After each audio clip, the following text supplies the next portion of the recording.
Hello friend, welcome to my channel. আমি doctor Chandrakant. তো kidney fail হওয়ার মূল লক্ষণগুলি কী কী, অর্থাৎ কিডনি নষ্ট হয়ে গেলে বা কিডনি ফেল হয়ে গেলে কী কী সমস্যা হয়, আজকে সে বিষয়ে আলোচনা করব। চ্যানেল নতুন, চ্যানেল সাবস্ক্রাইব করবেন। তো কিডনি কী অবস্থায় আছে তা জানার জন্য যে ব্লাড টেস্ট করা, সেটা হচ্ছে ক্রিয়েটিন লেভেল। ক্রিয়েটিন লেভেল থেকে কিডনির অবস্থা জানা যায়।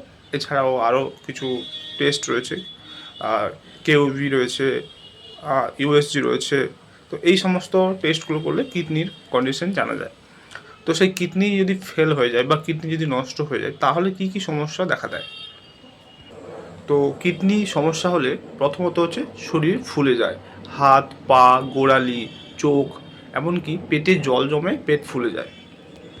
এছাড়াও প্রস্রাবের পরিবর্তন, অর্থাৎ প্রস্রাবের ফ্রিকোয়েন্সি কমে যাওয়া বা বেড়ে যাওয়া, প্রস্রাবের রং পরিবর্তন হওয়া, প্রস্রাবে ফেনা হওয়া ইত্যাদি নানা সমস্যা হয়।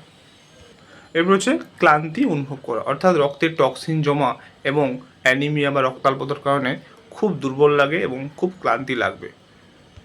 এরপর হচ্ছে বমি বমি ভাব বা বমি এবং ক্ষুধাহ্রাস, অর্থাৎ শরীর থেকে বর্জ্য পদার্থ বের না হওয়ায় তার জন্য বমি বমি ভাব লাগে বা বমি হয় এবং তার জন্য খিদে অনীহা হয়। উচ্চ রক্তচাপ, অর্থাৎ কিডনি রক্তচাপ নিয়ন্ত্রণ করতে ব্যর্থ হওয়ায় এটি কিন্তু বেড়ে যায়, অর্থাৎ ব্লাড প্রেশার বেড়ে যায়। ত্বকের সমস্যা, অর্থাৎ শরীর থেকে যেহেতু বর্জ্য পদার্থ বের হচ্ছে না, তাই ত্বক শুষ্ক হয়ে যায় এবং ত্বকে চুলকানি হয়।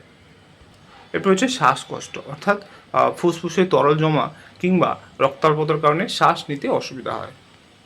এরপর হচ্ছে ঘুমের সমস্যা এবং মনের সমস্যা, অর্থাৎ টক্সিন ব্রেনের উপর কিন্তু প্রভাব ফেলতে পারে, যেমন ঘুম কমে যাওয়া বা মানসিক বিভ্রান্তি ইত্যাদি নানা রকমের সমস্যা হয়। তাহলে আশা করি জানলেন যে কিডনি ফেলিওর বা কিডনি নষ্ট হলে কি কি সমস্যা হয়, কি কি প্রবলেম হয়। তো এগুলো হচ্ছে গুরুত্বপূর্ণ লক্ষণ। এবার এই অবস্থায় কখন ডাক্তারের কাছে যাওয়া উচিত?